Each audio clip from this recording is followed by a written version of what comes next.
asalaamaaleykum wa rahmatullahi taala wa barakaatu mbokki jullit yi mbokki talibé yi yéen ñi xam ne baax siyaan Ahlu Café TV ba léegi rek ñu ngi ko ànd ak soxna Maam Issa Mbacké Ahlu Café bintum Serigne Modou Faty Khary Serigne Massamba kon nag xam ne ne ñu ngi fi xam te ne moo di diwaanu Xelkom Njaaga ci toolu Serigne Mourtala Mbacké moom Serigne Saliou fii ci Daal Tanzil waaye rek ba léegi léegi bi comme ñu ngi ko baaxoo amale tey nag mooy deuxième jour bi ginnaaw ba nga xam te ni ñu ngi ci toolu Daal Tanzil yi xam ne mooy toolu Serigne Mourtala moom Serigne Saliou ginnaaw ba nga xam te ni mbàcc mi ak bees beeg jëri bi tànnam gerte bi noppi na waaye nag ñu nekk ci li nga xam ne moo di roñum ngooñ mi ngir yëpp ko ci camion yi fas yéene koo yóbbu fi nga xam te ne moo di ca daara ja incha allah suñu noppee rek Serigne Mourtala Mbacké moom Serigne Saliou daal ñu ñaaral waaye ñu daal di jàllaat nag ca tool yi nga xamante ni moo di tool yi Serigne Cheikh Saliou nga xam ne mooy xalifab Serigne Saliou waaye dañ fàtte rek soxna Maam Issa Mbacké Ahlu Café ci bëggam Serigne Touba ak topp li nga xamante ni moo di tànk jeexitu ku baax ci waaye ba tax na fépp fi nga xamante ni lu baax la rek doo xool ni nga fekk ay mboolam di nga fekk jëmmam ba tax na liggéey bi ñu ngi ko commencé woon le 6 ñëwoon ci toolu Serigne Moustapha Saliou moom fee ca usul maqaam waaye tey ji nañu nekk Daal Tanzil bu subaat incha allah ñu wuy ji Serigne Cheikh moom Serigne Saliou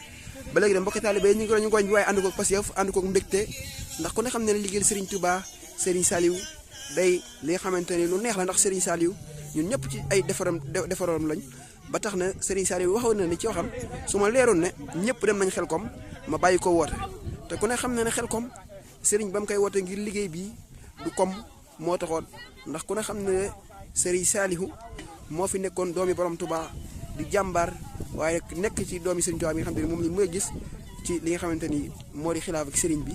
nekkoon jàmbaar nekkoon ki nga xam ne moo tarbiya ndaw ñi ba tey ndaw ñëpp wuy si ko nekk ci tool yi macha allah waaye ngi si noonu jëwriñ Serigne Aliou Sarr nekk noonu moom tamit di jàmbaar di koy dimbali ki nga xam ne moo di soxna si waaye nekk jëwriñ nag ci li nga xam ne moo di waar wi ndax moom mooy soññu gars yi fas yéene ànd ak ñoom dugg ci tool yi ba léegi rek nekk ci waar wi nekk jëwriñ waaye nag di wane yoon saa su ne macha allah tamit mi jàmbaar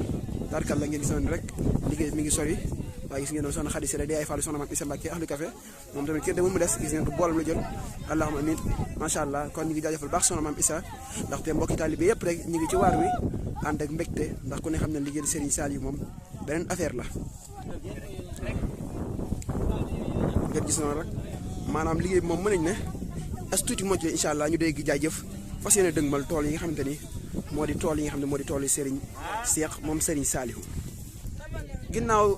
bañ la nuyoo ziar la jox la sa wàccuwaay ñu taxaw ak jëwriñ sëñ Maam Thierno nekk ci ndongay laxasaay yu soxna Maam Issa Mbacké Ahlu Café mu mel ni Maam Thierno liggéey bi dépp dem ba léegi ñu ngi ci waar wi waaw naka nga gisee liggéey bi ak mbokki taalibe mbégte mu ci àndal ndax ku ne xam ne liggéey bi mën nañ ne cat na ba noppi. jërëjëf sëñ Xaadim noo ngi lay nuyu di leen saare di la jaajëfal ci émission bi nga xam ne yaa ngi koy def ci biir Xelkom ji te nekkal fi nag waa télévision Ahlu Café TV yëpp ñu ngi ñaan suñu borom defal leen tawfiix télé bi dem ci kanam a kanam a kanam waaye ginnaaw laaj bi ñu laaj nag ñun nag depuis talaata ba léegi la 10 lañ fi ñëwoon fii ci tooli Xelkom nekk ci daara yi Daal Tanzil daara numéro 2 ñu séddee ko sëñ Mourtala moom Serigne Saliou ñu ànd ak sunu jàmbaar ji nag soxna Maam Issa Mbacké Baye Fall soxna Jaara waaye Baye Fallu Maam Cheikh Ibrahima Fall moo ànd ak nag ay rakam ak i mbokkam yi sant Mbacké yëpp waaye ànd ak sunu faamaloo ak mboolem jëwriñ yi ànd ak tam mboolem fédération Ahlu Café kenn man ñëpp teew ñuy liggéeyal fii Serigne Saliou ci tool yi te tool yi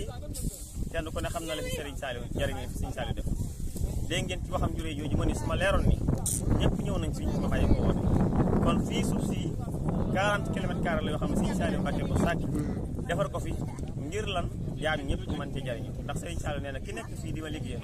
sa ñaq wi génne ci saw yaram mooy ànd ak say bàkkaar di génne ba mu jax tàkk kon fii Serigne Saliou dimbali képp moo tax mu ñëw fi loola nag ci la sama Maam Issa Mbacké mii nekk moo tax mu ànd ak mboolem fédération Ahlu Café ngir bëgg leen a jariñ dimbali leen ci kàttanu boppam nga waaye dimbali leen ci Seexina Cheikh Saliou ba tax ñoom ñëpp ñëw fii gis ngeen ko liggéey bi mbees mi bàcc nañ ko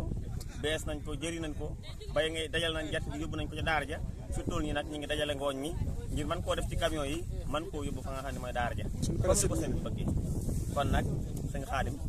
loolu moo nekkoon dongo yi waa Ahlu Café ngi kenn manqué wul kon sëñ Cheikh Thiam si Abdou Diouf jëwri nii waaye nag fii sëñ Xaadim Sall képp koy liggéeyal Sëriñ Tuubaa fi war ngaa sant yàlla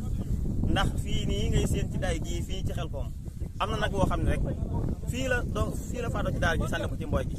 kerek ba daay gi tàkkee daay gi daa tàkk ba romb nag wi wër nag wi yàlla loolu yéem dong ñu wax ko Serigne Saliou keroog ba bañ ko waxee Serigne Saliou dañuy leen nag wala tax daay gi wër ko de nag wala wërta lakk ndax daa liggéeyal Serigne Touba te lépp luy liggéeyal Serigne Touba nag du lakk comme nag ñun ñi ñoo maanaam comme mala yi ñooy liggéeyal Serigne Touba te du lakk gën ñi nga xamante si nii ay doomu aadama lan te yàlla ne wala xadd karam naa ba ne aadama lépp moo bind yàlla ma ci gënal kon nag pàkk baa ngoog ngërëm laa nga ku bëgg a jariñu tey ak ëllëg saahiran wa baatinan ñëwal fii ci Xelkom ànd ak sunu jàmbar ja soxna Maam Isa Mbàkke gaynde Kajoor gaynde Saalum laay leer gën a seet da sar saara